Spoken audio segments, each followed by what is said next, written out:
La zone, je sais pas si vous avez remarqué, mais Israël Adesanya, il va se battre dans moins d'une semaine et personne n'en parle. Genre tout le monde s'en fout.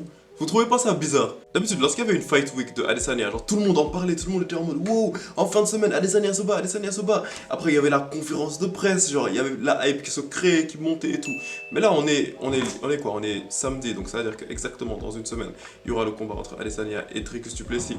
Mais littéralement, j'ai remarqué que personne n'en parle et moi, ça m'étonne un petit peu, tu vois, parce que avant ça, genre dans les anciens combats d'Adesanya, je veux dire, bien avant le combat, tu vois, genre il y avait vraiment beaucoup de construction par rapport au combat. Et surtout par rapport à ce combat en particulier entre Adesanya et Dricus du Plessis, tout en sachant que Adesanya et Dricus du Plessis, ils avaient déjà un beef l'année passée, tu vois. Et donc ça m'a un petit peu fait me poser la question, mais entre Adesanya et Dricus du Plessis, seulement où est passée la hype, tu vois.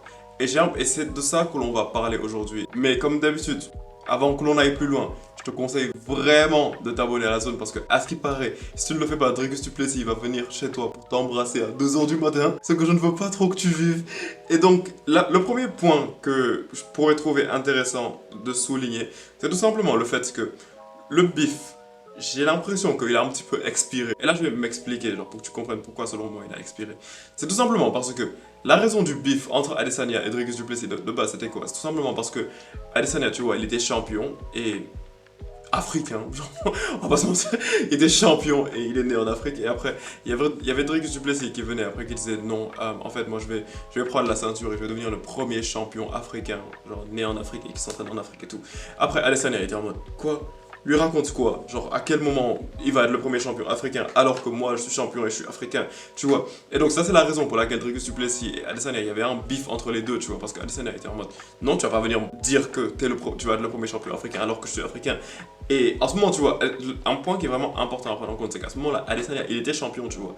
Et Dricus du Plessis, il voulait venir battre Adesanya afin de pouvoir atteindre son objectif qui était de devenir le premier champion africain, tu vois. C'était ça le plan.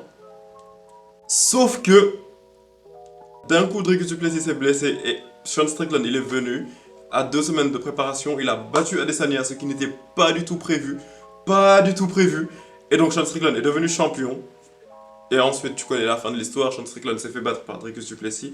Et maintenant, on s'est retrouvé dans une situation où Dricus du Plessis, il a récupéré la ceinture, donc il a techniquement déjà atteint son objectif qui était celui de devenir le premier champion africain, genre qui s'entraîne en Afrique, genre franchement, pense ce que tu veux de ça, tu vois.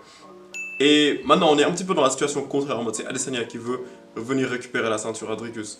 Donc là, on en est dans une situation dans laquelle, genre, si tu vois, ils ont fait une conférence de presse il y a environ peut-être un mois, tu vois. Et c'était une conférence de presse dans laquelle il n'y avait pas le public, genre il y avait simplement les journalistes et tout. Donc quasiment chaque moment, genre il n'y avait pas d'applaudissements, il n'y avait rien, donc c'était très très très cringe, tu vois, genre c'était vraiment très très très cringe. Surtout qu'Adesanya, on connaît déjà ses lignes et tout, genre et les trucs qu'il dit et tout.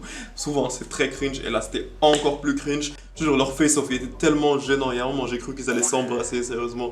Et genre en fait c'était juste ça, tu vois.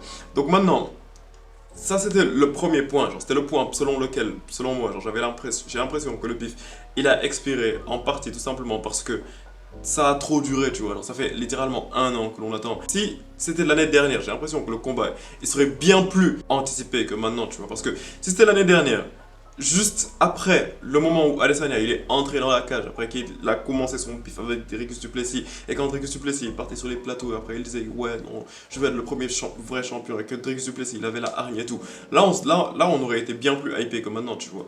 Après il y a un deuxième point qui est un petit peu moins marquant, tu vois, mais c'est tout simplement le fait que ce combat, il y a plein de gens qui pensent qu'il aurait dû avoir lieu en Afrique, tu vois. Bon, finalement, il va avoir lieu à Sydney, mais il y a plein de gens qui sont convaincus, genre, que le combat, s'il avait lieu en Afrique, genre, ça aurait été bien plus phénoménal, ça aurait été bien plus incroyable. Parce que deux combattants, genre, qui viennent d'Afrique, genre, qui s'affrontent sur le sol africain, là, ça aurait été phénoménal. Mais j'ai l'impression que c'est plus à cause de la première raison que de la deuxième. Maintenant, un truc qui est intéressant à voir, c'est que lorsque tu regardes par rapport à la carrière de Adesanya, tu vas te rendre compte que Dricus du Plessis, c'est juste le plus grand ennemi que Adesanya a eu jusqu'à présent. Et là, je te vois commencer à écrire ton commentaire en mode non, Pereira, c'est lui le plus gros hater de Adesanya, c'est lui le plus gros ennemi de Adesanya.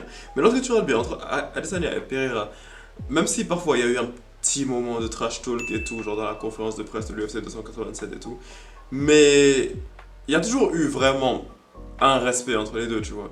Alors que lorsque tu regardes Dricus du Plessis et Israël Adesanya, là tu vois que c'est vraiment des ennemis, tu vois. Là tu vois que c'est deux gens qui ne s'aiment pas.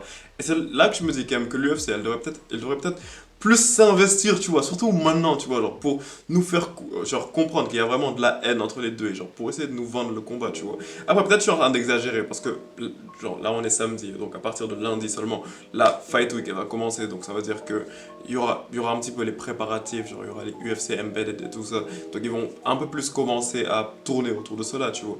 Mais j'ai l'impression que c'est un bif quand même qui devrait un petit peu plus nous préoccuper, genre à l'heure actuelle, tu vois. Donc ouais, sérieusement, ça m'étonne qu'on est en train d'entrer dans une fight week de Adesanya et littéralement tout le monde s'en fout, genre. Adesanya, en fait, c'est la personne qui était censée être la plus grosse superstar de l'UFC après Conor McGregor. Et là, genre, on est littéralement à la veille d'une fight week de Adesanya et genre, personne n'en a rien à foutre, tu vois. Donc je vais vite te donner mon pronostic avant que l'on aille avant que l'on aille plus loin. Cette vidéo, elle est pas censée durer 2 heures de temps non plus, tu vois.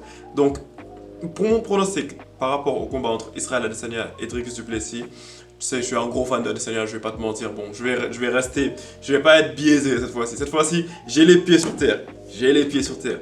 KO de Adesanya au premier round, et ça, je pense pas que ça doit être une si grosse dinguerie de dire ça, parce que je sais que Dricus du Plessis, il a un style vraiment très bizarre, et je sais que Dricus du Plessis, genre, il te met vraiment de la pression et tout. Le truc, c'est que Adesanya, c'est tellement un bon sniper, c'est tellement un combattant précis que je suis totalement sûr qu'il va réussir à pouvoir trouver la petite ouverture au moment où Dricus du Plessis, il aura essayé de fermer la distance et directement il réussira à lui placer un bon crochet du gauche suivi de ground and pound pour pouvoir terminer Dricus du Plessis. Ça, c'est littéralement ce dont je suis convaincu, tu vois.